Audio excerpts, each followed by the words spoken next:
উপস্থিত আতাকরা বাইতুল আমাম জামে মসজিদ ও ফুরকানিয়া মাদ্রাসা কর্তৃক আয়োজিত আজকের এই বার্ষিক তাফসিরুল কোরআন মাহফিলের সম্মানিত সভাপতি, আমার অত্যন্ত শ্রদ্ধেয় ওস্তাদ, যিনি দীর্ঘদিন বুরকরা আলিম মাদ্রাসার অত্যন্ত সফলতার সহিত শিক্ষাঙ্গনে অনেক ভূমিকা রেখেছেন, আপনাদের গ্রামের কৃতি সন্তান হযরত মাওলানা মান্নান সাহেব উপস্থিত আছেন। আজকের অনুষ্ঠানের আপনাদের এই গ্রামের কৃতি সন্তান, যিনি বর্তমান কনকাপৈতি ইউনিয়ন পরিষদ অত্যন্ত সফলতার সহিত পরিচালনা করছেন।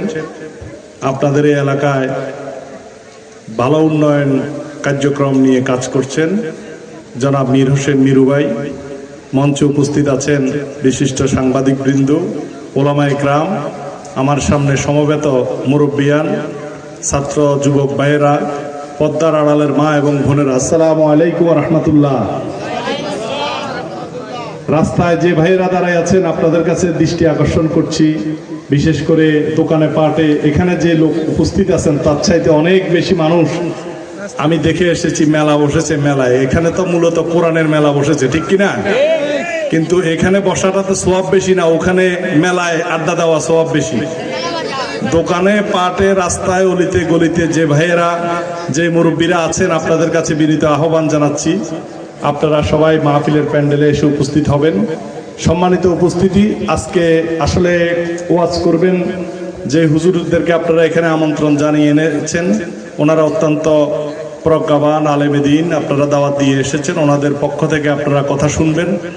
আমাদেরকে আমন্ত্রিত করেছেন, আতাকরা গ্রামবাসীর কাছে আমরা কৃতজ্ঞ আমাদেরকে সুযোগ করে দেওয়ার জন্য। আমরা ব্যক্তিগতভাবে আপনাদের এই গ্রামে যে পাড়াগুলি আছে, যে মসজিদগুলি আছে, এই গ্রামটি একটি ঐতিহ্যবাহী গ্রাম, আতাকরা গ্রাম। এখানে অনেক গুণী মানুষের জন্ম এবং শান্ত শিষ্ট ভদ্র সামাজিক সুন্দর সমাজ পরিচালনা আপনারা করেন।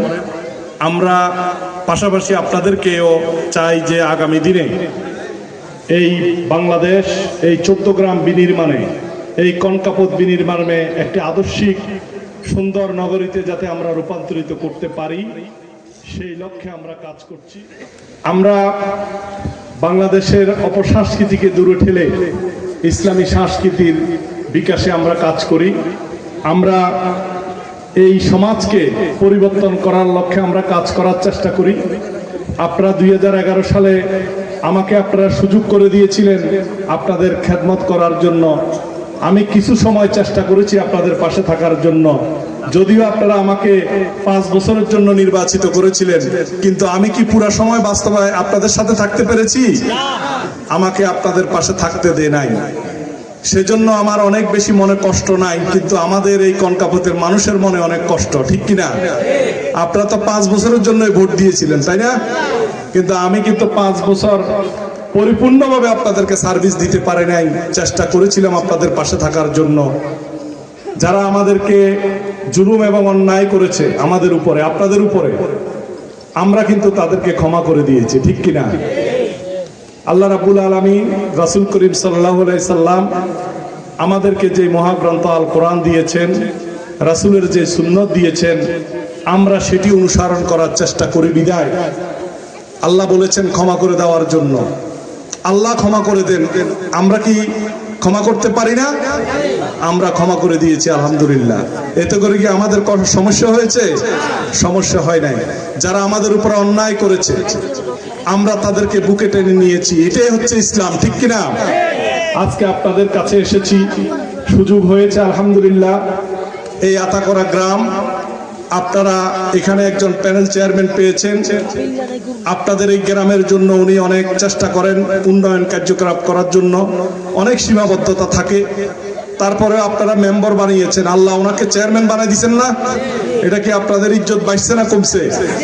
বাড়ছে। এই জন্য আমরা চাই আগামীর কনকাপতকে একটি আদর্শিক শিক্ষানগরী, ইসলামিক মূল্যবোধে বিশ্বাসী কনকাপত বানাতে চাই। আপনারা কি একমত আছেন? সবাই একমত আছেন? আমরা কোনো দল বুঝি না, আমরা কোনো গোষ্ঠী বুঝি না, সমাজে হানাহানি করতে চাই না, সমাজে ইফটিজিং চলবে না, মাদক চলবে না। আমরা দল মত শ্রেণী বর্ণ নির্বিশেষে সকল মানুষকে একসাথ করে একটি বৈষম্যহীন বাংলাদেশ গড়ার প্রত্যয়ে আজকের বাংলাদেশে যেভাবে আমরা কাজ করছে এক ঝাঁক তরুণ যুবক সহ ইসলামী মূল্যবোধের বিশ্বাসী যে ব্যক্তিরা আজকে কাজ করছে, আমরা তাদেরকে কাঁধে কাঁধ মিলিয়ে আজকে আপনারা দেখেছেন কওমি, ইসলামিয়া, আলিয়া, হেফাজত সব ওলামা ইকরাম আজকে ঐক্যবদ্ধ, ঠিক কিনা? আমাদের সফল ধর্মমন্ত্রী দেখেছেন আপনারা হজের বিষয়ে কি ভূমিকা রাখছেন, হজকে অনেক সহজ করে দেওয়ার জন্য চেষ্টা করছেন। এই জাতীয় সৎ এবং আদর্শই নেতৃত্ব যদি বাংলাদেশে আসে তাহলে বাংলাদেশ পরিবর্তন হবে, ঠিক কিনা? আমরা সব সময় চাই এই জাতীয় ইসলামিক কার্যকলাপে, এই জাতীয় নীতি আদর্শিক নেতৃত্ব বিকাশে আমরা এই সমাজকে আমরা পরিবর্তন করার চেষ্টা করব। পরিশেষে আমি আপনাদের সকলকে আমি আহ্বান জানাচ্ছি, আপনারা সকলেই সমাজের প্রাচীনতম সেই নীতি অবলম্বন করবেন। আমরা আগে মুরব্বীদেরকে সম্মান করতাম, সিনিয়রদেরকে দেখলে সাইকেল থেকে নেমে যেতাম, এখন কি আমরা সেই সম্মান আছে? আমাদের আদব এবং কায়দা, আমাদের ম্যানার অনেক নষ্ট হয়ে গিয়েছে। আমরা সেই পূর্বের সমাজে ফিরে যেতে চাই, যেই সমাজে আমার বাপ দাদা চাচারা আমরা যেই সমাজে চলেছি, আমরা আবার সেই সমাজকে বাস্তবায়ন করতে চাই। আমরা মদিনার রাসূল করিম সাল্লাল্লাহু আলাইহি সাল্লামের যে জীবন বিধান, যেই আদর্শিক সমাজ গঠন করেছেন, আমরা সেই সমাজ সৃষ্টি করতে চাই যেখানে শান্তি, যেখানে কল্যাণ, সেই কল্যাণে আমরা থাকতে চাই। আপনারা কি সবাই একমত আছেন? আমরা কনকাপতি ইউনিয়নে আমরা কোন দল, কোন মত, কোন গোষ্ঠীর সকল ভেদাভেদকে আমরা একসাথ করে দিয়ে পুরা সমাজটাকে একটি ইসলামিক সমাজে আমরা রূপান্তরিত করতে চাই। সেই লক্ষ্যে আপনারা সহযোগিতা করবেন, আমরাও আপনাদের পাশে থাকবো ইনশাআল্লাহ। আপনাদের এই মাদ্রাসার এখানে যে মাদ্রাসা বোরখানিয়া মাদ্রাসা আছে, আমি কর্তৃপক্ষের সাথে কথা বলবো। আমরা এখানে আপনারা যারা আছেন আপনারাও সহযোগিতা করবেন। আমরা এই দ্বীনি প্রতিষ্ঠানটিকে ভালোভাবে পরিচালিত যাতে হয় সেই লক্ষ্যে আমরা সহযোগিতা করব, এই আশাবাদ ব্যক্ত রেখে সকলের কাছে আমি দোয়া চাই, আপনারা দোয়া করবেন আল্লাহ রাব্বুল আলামিন যাতে করে আপনাদের প্রকৃতভাবে আপনাদের পাশে থাকতে পারি। আগামীর কনকাপত, আগামীর 14 গ্রাম আমরা যেভাবে সুন্দরভাবে সাজানোর যে পরিকল্পনা করছি, সেই পরিকল্পনায় একটি আদর্শিক 14 গ্রামে, একটি মানবিক 14 গ্রামে, একটি আদর্শিক শিক্ষানগরী কনকাপতকে আমরা যাতে গঠন করতে পারি, সেই লক্ষ্যে আপনারা সবাই ঐক্যবদ্ধ থাকবেন। সবাইকে ধন্যবাদ। আসসালামু আলাইকুম ওয়া রাহমাতুল্লাহি ওয়া বারাকাতুহু। যেখানে শুরু হয় সত্যের যাত্রা, খবর 14 গ্রাম, সাথেই থাকুন।